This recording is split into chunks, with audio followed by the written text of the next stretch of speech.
This is Shahul John. आज हम पढ़ने जा रहे हैं NIOS history code 315 chapter 5 class 12 के लिए, जिसका नाम है जनपद से साम्राज्य की ओर।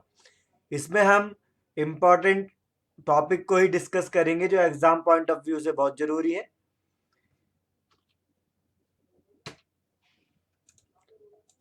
हमारा इसमें फर्स्ट टॉपिक है नए धर्मों का उद्भव। इसी टॉपिक में बहुत से क्वेश्चंस आपके सॉल्व हो जाते हैं। 6ठी शताब्दी ईसा पूर्व के दौरान जखेड़ा, राजघाट, कौशाम्बी, वैशाली और सोनपुर स्थान पर लोहे के औजार एवं साक्ष्य प्राप्त हुए हैं। ठीक है, तो 6ठी शताब्दी में कहाँ कहाँ लोहे के औजार के साक्ष्य मिले हैं? जखेड़ा में, राजघाट में, कौशाम्बी में और वैशाली में और सोनपुर में। तो कई बार क्वेश्चन पूछा जाता है कि लोहे के औजार एवं उसके साक्ष्य कहाँ प्राप्त हुए, तो आपको ये लिखना है। नेक्स्ट है, इस काल के प्रमुख व्यापारिक मार्ग मथुरा और तक्षशिला तथा मगध और कौशल थे। इस काल के जो व्यापारिक मार्ग थे, प्रमुख व्यापारिक मार्ग, उनमें कौन कौन थे? मथुरा और तक्षशिला और तथा मगध। ठीक है,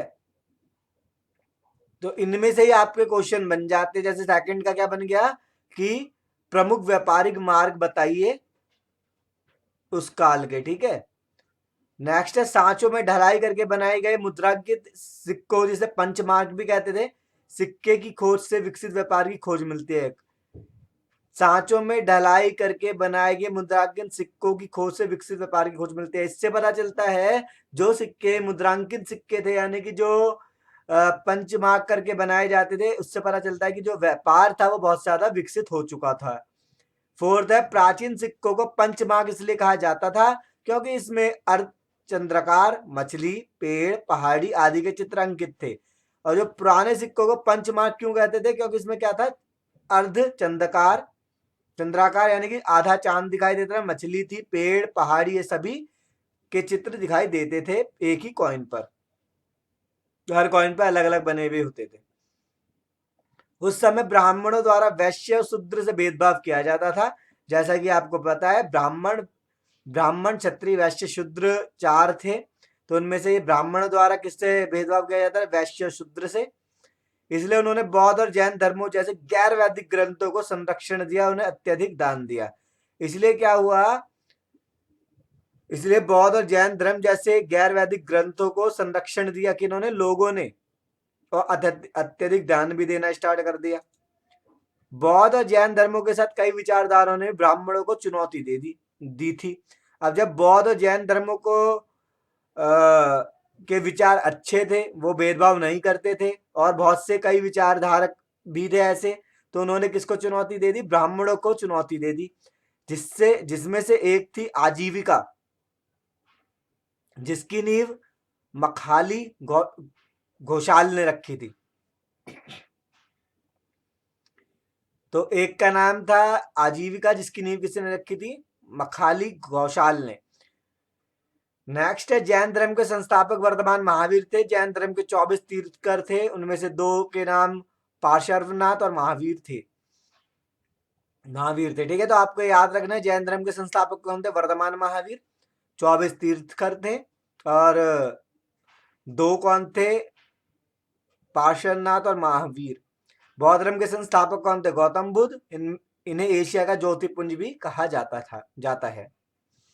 तो आपने इतनी बात पढ़ी। अब हम बौद्ध धर्म के बारे में और जानकारी से पढ़ेंगे। ईसा पूर्व 6वीं शताब्दी में महात्मा बुद्ध द्वारा बौद्ध धर्म की स्थापना की गई। कौन सी ईसा पूर्व में? 6ठी ईसा पूर्व में महात्मा बुद्ध ने बौद्ध धर्म की स्थापना कर दी। महात्मा बुद्ध का जन्म 566 ईसा पूर्व में लुबनी में हुआ था, जो कि अभी वर्तमान में कहां पर है? नेपाल में है। उन्हें बोध गया में ज्ञान की प्राप्ति हुई। एक बोध गया एक जगह का नाम है जहां पर उनको ज्ञान की प्राप्ति हुई। किनको? बुद्ध को। जिसके बाद सारनाथ में प्रथम उपदेश भी दिया उन्होंने। तो पहला उपदेश कब दिया था गौतम बुद्ध ने? कहां पर? सारनाथ में। उनकी मृत्यु 80 वर्ष की आयु में पूर्वी उत्तर प्रदेश के गोरखपुर के पास कुशीनगर में 486 ईसा पूर्व में हो गई थी। बुद्ध के अनुसार 4 मूल सत्य या अष्टांग मार्ग निम्न है। 4 कौन कौन से उनके सत्य या अष्टांग मार्ग कौन से? संसार दुखों का घर है, दुखों का कारण लालसा है, लालसाओं का दमन करने से दुख कम हो जाता है, लालसाओं का दमन अष्टमार्ग द्वारा हो सकता है। तो ये इनके 4 सत्य थे। ये भी एग्जाम में आता है कि 4 सत्य बताइए बौद्ध धर्म के। फिर है बुद्ध ने अपनी सिद्धांतों का प्रचार पाली भाषा में किया। आपको याद रखना है कि पाली भाषा में उन्होंने अपने सिद्धांत लिखे थे। बौद्ध धर्म ने लोगों के जीवन का नैतिक स्तर ऊंचा उठाने में महत्वपूर्ण योगदान दिया। बौद्ध धर्म ने क्या करा, लोगों के नैतिक स्तर को ऊंचा उठाने के लिए महत्वपूर्ण योगदान दिया उनको। वो जनजीवन में सदाचार एवं सच्चरित्रा की भावना का विकास हुआ। यानी कि जनजीवन में लोगों के सदाचार का भी विकास हुआ, सच चरित्र का भी, भावना का भी विकास हुआ। बुद्ध स्वयं नैतिकता को सर्वोच्च प्राथमिकता देते थे। बुद्ध स्वयं नैतिकता को क्या मानते थे, प्राथमिकता देते थे। ज्ञान से भी इसे बढ़कर मानते थे, और ज्ञान से भी बढ़कर मानते थे। किसको मानते थे ज्ञान से बढ़कर? नैतिकता को। नैतिकता क्या होती है? अच्छी बातें, अच्छी आदतें, यानी कि जिसे हम मॉरल एजुकेशन कहते हैं। बौद्ध धर्म ने न केवल भारत अपितु विश्व के देशों को अहिंसा, शांति, बंधुत्व, सहस्तित्व आदि का आदर्श बताया। बौद्ध धर्म ने यह सिखाया, कौन सा मार्ग सिखाया पूरे विश्व को? अहिंसा का, शांति का, बंधुत्व का, सहस्तित्व का, ये मार्ग दिखाया बौद्ध धर्म ने। इसके कारण ही भारत का विश्व के देशों पर नैतिक आधिपत्य कायम हुआ। बुद्ध ने मानव जाति की समानता का आदर्श प्रस्तुत किया। इसी के बाद से क्या हुआ? विश्व के देशों पर नैतिक आधिपत्य स्थापित कायम कर सका भारत। और बुद्ध ने मानव जीवन की समानता का आदर्श प्रस्तुत भी करा। विश्व के देशों को अहिंसा, करुणा, प्राणी मात्र पर दया आदि का संदेश भारत ने बौद्ध धर्म के माध्यम से ही दिया। और विश्व के देशों को अहिंसा का, करुणा का, प्राणी मात्र पर दया, यानी कि हर व्यक्ति पर दया करने का संदेश भारत ने किससे दिया? बौद्ध धर्म के माध्यम से ही दिया। गंधार शैली के अंतर्गत ही सर्वप्रथम बुद्ध मूर्तियों का निर्माण किया गया। गंधार शैली के अंतर्गत सर्वप्रथम क्या हुआ? बुद्ध मूर्तियों का निर्माण हुआ। आज भी भारत के कई स्थानों पर बौद्ध स्मारक विद्यमान है। आज भी आप देख सकते हैं बौद्ध स्मारक, तथा श्रद्धालु के आकर्षण के केंद्र बने हुए हैं, जो कि जहां पर श्रद्धालु देखने जाते हैं बौद्ध स्मारक को।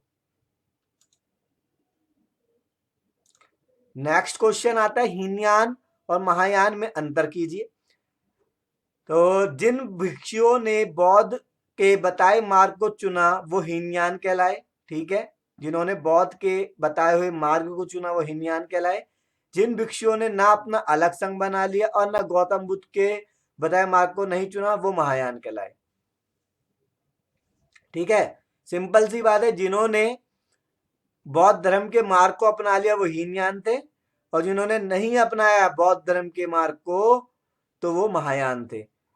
जिन्होंने आत्म अनुशासन और ध्यान के माध्यम से व्यक्तिगत मोक्ष की मांग की वो हीनयान थे। ठीक है, जिसने आत्म अनुशासन और ध्यान के माध्यम से व्यक्तिगत मोक्ष की मांग की वो हीनयान कहलाए। मोक्ष चाहते थे वो, तो हीनयान कहलाए वो। जिन्होंने बुद्ध और बोधिसत्व की कृपा सहायता का सभी से प्रमाण मांगा वो महायान थे। जिन्होंने बोला अगर बौद्ध धर्म के है बुद्ध, जो उनके बारे में कोई प्रमाण दो, यानी कि बुद्ध और बोधिसत्व की कृपा सहायता का सभी से प्रमाण मांगा कि प्रमाण दो, तो वो कौन कहलाए? महायान। हीनयान मूर्ति पूजा को नहीं मानते थे, जबकि महायान मूर्ति पूजा को मानते थे। ठीक है, साफ सिंपल सी बात दिखाई दे रही है यहाँ। हीनयान मूर्ति पूजा को मानते थे, यानी करते थे वो मूर्ति पूजा नहीं करते थे हीनयान, बल्कि महायान मूर्ति पूजा करते थे। हीनयान पाली भाषा का समर्थन करते हैं। ठीक है, तो हीनयान पाली भाषा का समर्थन करते हैं और महायान संस्कृत भाषा का समर्थन करते हैं। तो ये अंतर हो गए 4। और भी अंतर है। हीनयान को दक्षिण भारत जैसे श्रीलंका, बर्मा, श्याम, जिसे थाईलैंड के नाम से जाना जाता है आज, आदि में माना गया, जबकि महायान को जापान, चीन, कोरिया आदि में माना गया जो उत्तर भारत की ओर थे। तो हीनयान कहाँ के थे? श्रीलंका, बर्मा और थाईलैंड के। महायान थे जापान, चीन, कोरिया के। 6th है, हीनयान 2 भागों में बांटा गया। पहला वैभाषिक और सौंत्रातिक, और महायान भी 2 भागों में बांटा गया। पहला मध्यमिका और दूसरा योगाचार। तो हीनयान में कौन थे? वैभाषिक, सौंतात्रिक, और महायान में मध्यमिका और दूसरा योगाचार। तो ये थे हीनयान और महायान में अंतर। फिर हम पढ़ते हैं आगे जैन धर्म के बारे में। वर्धमान महावीर को जैन धर्म का संस्थापक कहा जाता है, जैसा आपको पता है। उनका जन्म 599 ईसा पूर्व में बिहार में वैशाली के निकट हुआ। वे जैन धर्म के 24वें और अंतिम तीर्थकर थे। तो जैन धर्म के 24वें तीर्थकर थे वो। जैन धर्म की आस्था थी कि मानव जीवन का मुख्य उद्देश्य आत्मा की शुद्धि और निर्वाण प्राप्त करना। तो जैन धर्म की क्या आस्था थी कि मानव जीवन का मुख्य उद्देश्य क्या है? आत्मा की शुद्धि और निर्वाण प्राप्त करना, जिसका अर्थ है जन्म मरण के आवागमन से मुक्ति। कि जन्म मरण के आवागमन का मतलब आने जाने से मुक्ति। जैन धर्म के सिद्धांत जिन्हें 3 स्वर्ण सिद्धांत के नाम से जाने जाते हैं, में त्रिरत्न नाम के 3 तत्व हैं। कौन कौन से? उचित विश्वास, उचित ज्ञान, उचित व्यवहार। तो ये 3 आपको याद रखने हैं कि जैन धर्म के सिद्धांत 3 या 3 रत्न नाम या 3 स्वर्ण सिद्धांत। जैन धर्म की 2 मुख्य शाखाएं हैं, दिगंबर और श्वेतांबर। नेक्स्ट पढ़ते हैं जैन धर्म की शिक्षाएं कौन सी थी। जैन धर्म हमें सच्चा ईमानदार होना सिखाता है, चोरी, झूठ और सामान्य असुरक्षा का एक समान समाज बनाने में मदद करता है। जैन धर्म हमें सच्चा ईमानदार होना सिखाता है, चोरी, झूठ और सामान्य असुरक्षा का एक समाज बनाने में मदद करता है।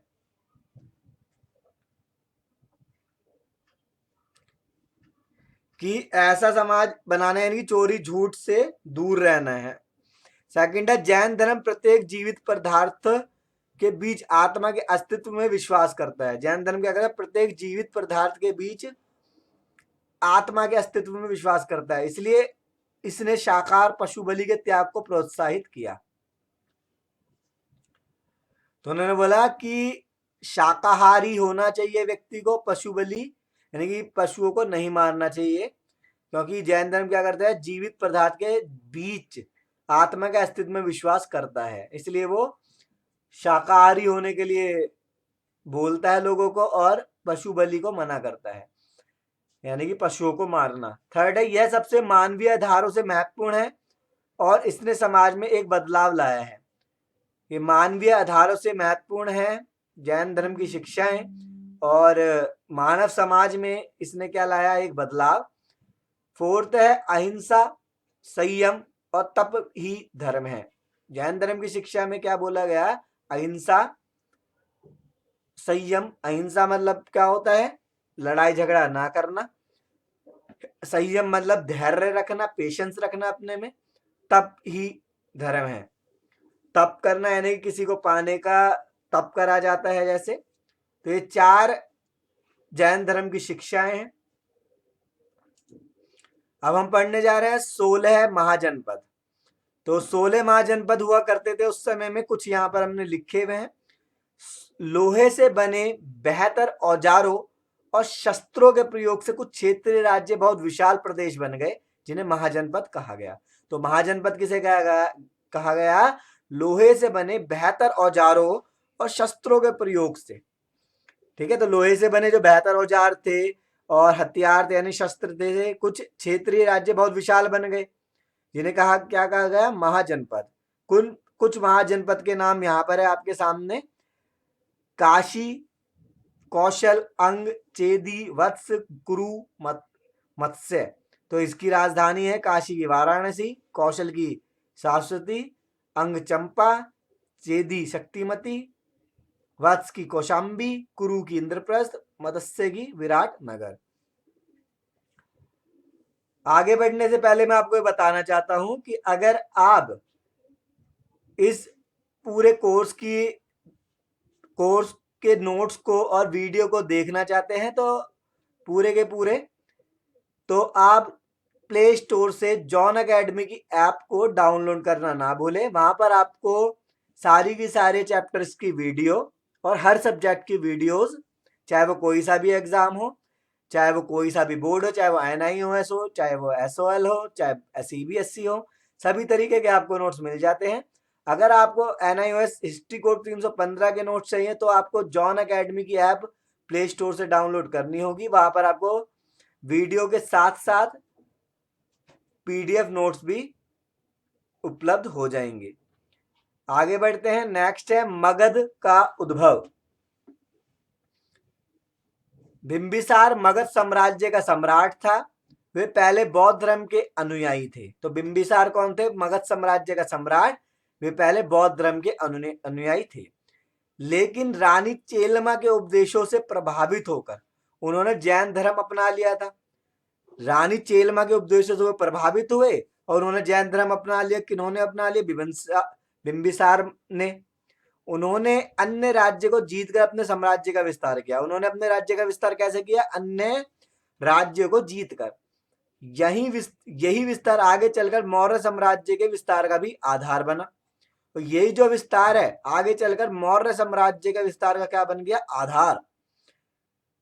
कि जो इन्होंने अन्य राज्य जीते थे, इससे मौर्य साम्राज्य क्या हो गया? बढ़ गया। कई बार एग्जाम में आता है कि मौर्य साम्राज्य का विस्तार कैसे हुआ, तो आपको ये लिख सकते हैं आप। उसने 3 नीतियों को अपनाया था। वैवाहिक संबंध, शक्तिशाली शासकों से मित्रता, कमजोर पड़ोसी राज्यों पर विजय। उसका मानना था अगर साम्राज्य में विस्तार करना है तो कौन सी 3 नीति अपनाई उसने? वैवाहिक संबंध, शक्तिशाली शासकों से मित्रता, कमजोर पड़ोसी राज्यों पर विजय।